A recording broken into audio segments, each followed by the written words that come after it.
जय श्री कृष्णा। राधे राधे। भगतजनों, आज हम श्री दुर्गा नवरात्र व्रत कथा सुनेंगे। सबसे पहले व्रत विधि के विषय में जान लेते हैं कुछ। शुरू करते हूँ।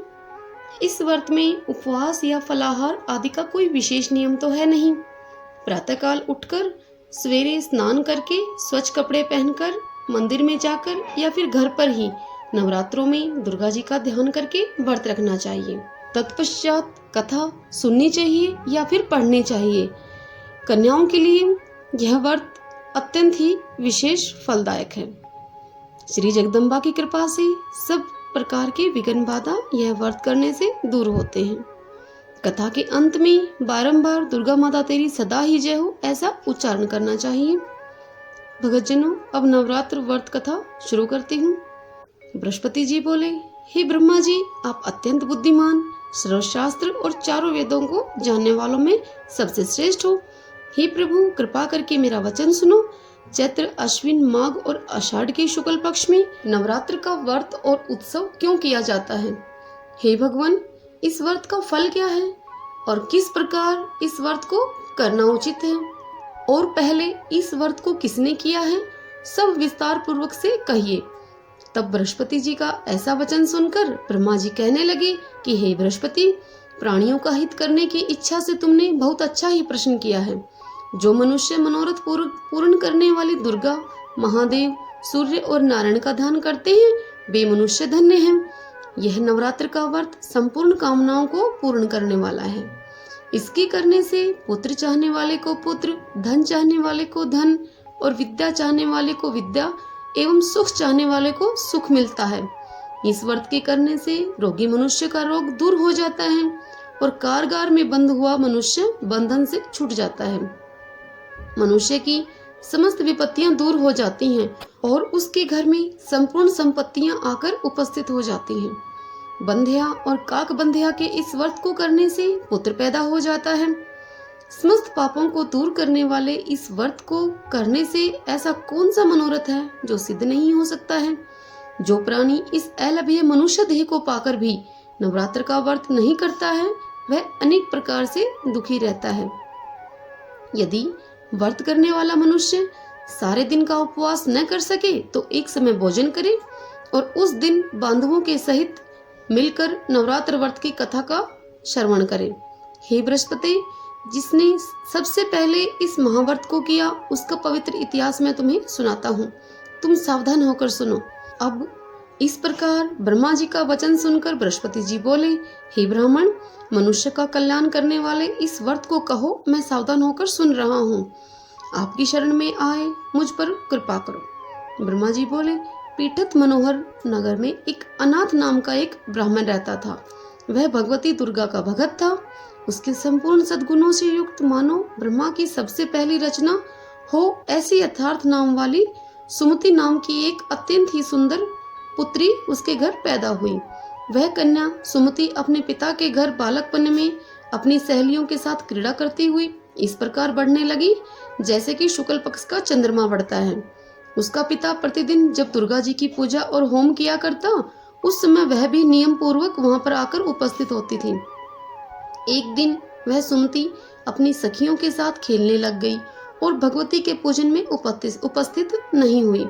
उसके पिता को पुत्री की ऐसी असावधानी देखकर क्रोध आया और वह पुत्री से कहने लगा, हे दुष्ट पुत्री, आज प्रभात से तूने भगवती का पूजन नहीं किया। इस कारण मैं किसी कुष्ठा और दरिद्री मनुष्य के साथ तेरा विवाह कर दूंगा।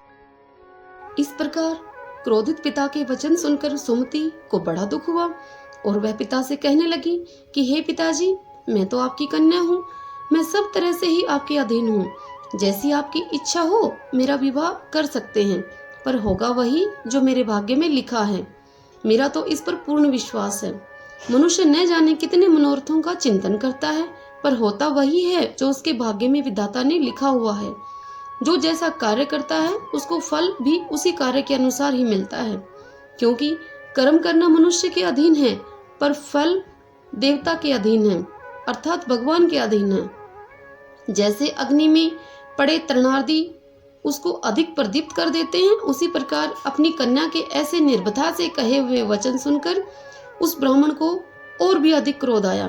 तब उसने अपनी कन्या का विवाह एक कुष्टी के साथ कर दिया और अत्यंत क्रुद्ध होकर अपनी पुत्री से कहने लगा कि जाओ जाओ, जल्दी जाओ और अपने कर्म का फल भोगो।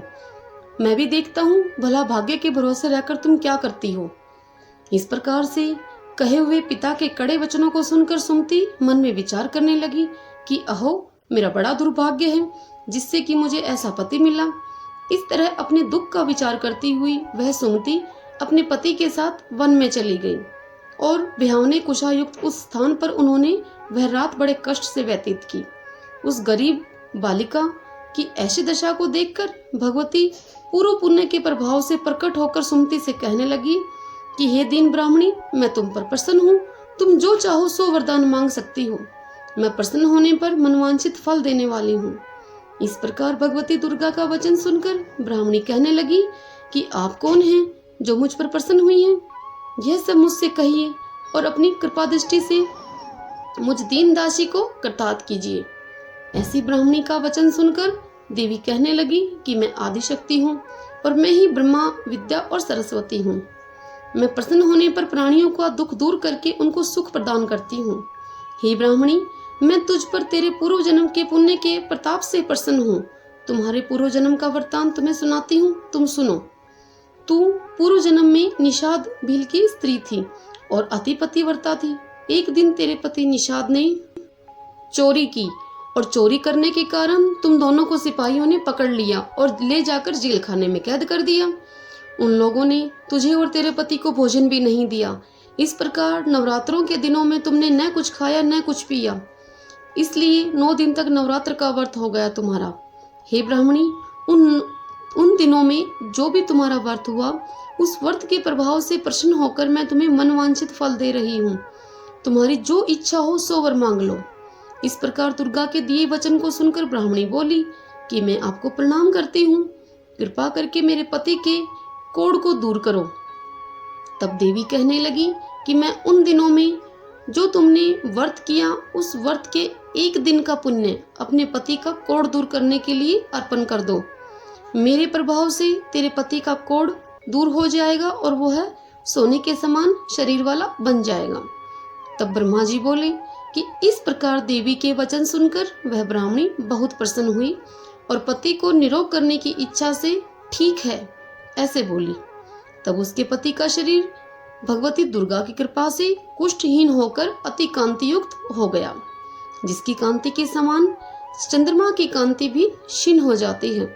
वह ब्राह्मणी पति की मनोहर देह को देखकर देवी को अति पराक्रम वाली समझकर स्तुति करने लगी।